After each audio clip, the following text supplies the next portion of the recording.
Nag-file lang kami ng rejoinder doon sa case na pinay ni Senator Trillanes doon sa cyber libel. So, yun, nagpasa kami ng rejoinder para sagutin yung batay doon sa kanilang counter affidavit na ginawa. Kahapon sir kasi nag-file ulit ng cyber libel si former Senator Trillanes. Sabi niya kasi paulit-ulit po yung kasinungalingan. Ano po yung reaction nito po dito? Ano yan? Hindi ko lang, sa mga Marines, no, siguro pang siyam na kaso na nila yan. Alam mo yung final kahapon, hindi ko alam yung nature, pero diba ang involved doon, Senator Dante Marcoleta at si Senator Cayetano. Yun ay mismo isang pagdinig doon sa hearing na ginawa ng Blue Ribbon. Kung yun man yung kinaso niya. So sa akin palanaw, parang hindi tama. Dahil dapat malaya natin malaman yung katotohanan, malaya natin malaman kung ano yung mga sinasabi ng mga Marines, at talagang imbestigahan. Ang nangyari, katulad ngayon, nahinto na naman, dahil nagpalit na naman ang liderato ng Blue Ribbon Committee, wala na naman. Doon sa mga binanggit nila nung nakaraang Blue Ribbon Committee, isang beses lang naman sila nainandahan. Pagkatapos nun, parang presko na lang yung sa amin eh. Wala tayong nakitang hakbangin ng gobyerno para tingnan talaga yung mga sinasabi nila. May CCTV ba? Kung yung sinasabi nila sa security log, yung mga bahay na sinasabi Perdido Riviran, sa McKinley, sa Tamarin, sa Nara.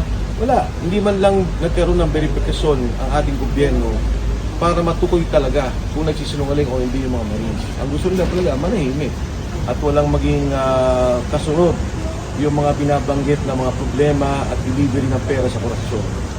Sir, may ito-file po yung NBI sa inyo na complaint dahil allegedly involved daw po kayo sa trafficking sa nilate ng 18 bar sa Pasig. Dinitalya rin po ni NBI Director ng ibang sir yung shares nyo sa Cliff Point and sa Pax Rivera. Any comment? Yung Pax Rivera, ibang kumpanya pa namin yun. Yung Cliff Point, yun yung kumpanya na may-ari ng establishmento. So meron kang building, ikaw yung may-ari, may mga lessor ka, o mga lessee, mga nagre-renta ng mga lugar mo. Isa doon, yung KTV, yung Chicago, nandun yung 7-Eleven, nandun yung ibang opisina, nandun din na may mga restaurant doon sa lugar na yun. Maraming opisina. So itong mga binabanggit ni Attorney Melvin Matibag, natatawa ako kasi parang lumalabas, parang nasa City Engineering Office. Meron pa siyang presentasyon nung detailed building plan. Hindi ko makita yung connection kung ano yung sinasabi niya. At natatawa ako dun sa kanyang presentasyon dahil nagmumukha sila ng tanga. Kaya yung sinasabi ko, i-file niya na yung kaso. Ang tagal na eh. Di ba sabi niya, kailan ba ngayon? Today. Okay, hintayin natin yung kaso niya. Pero ang sinasabi ko sa inyo, wala siyang kakaso-kaso.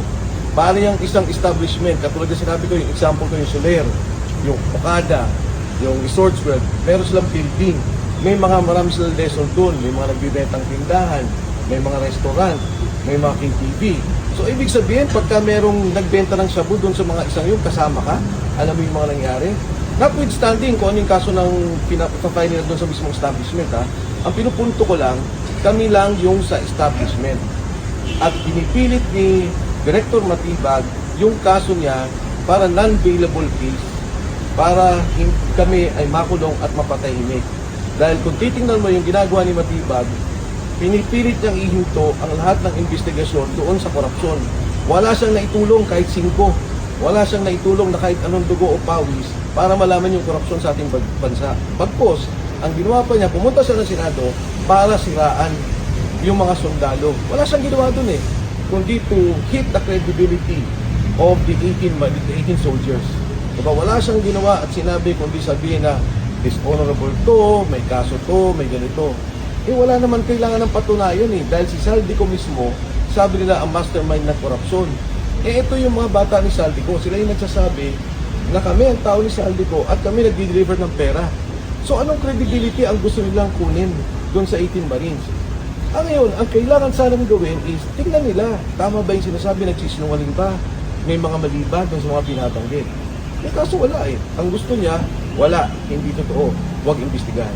Sir, bakit po nagbago yung ownership structure from 93% beneficial ownership papunta po sa indirect control sa pamamagitan po ng Pax Rivera, sabi po ni Attorney Matibag? Hindi ko alam mga pinagsasabi niya. Sir, Pati yung engineering plan, hindi ko alam yung mga pinagsasabi niya. Parang may sinabi siyang fire exit. Kailan ka makakita ng fire exit na nasa harapan ng building? Kaya katawa-tawa yung mga ginagawa niya. Pero i-file niya yung kaso at harapin namin yan. Yung ownership na sinasabi niya, Anong ibig sabihin nun? Wala nang ibig sabihin nun. Sabi Nag-file lang kami ng rejoinder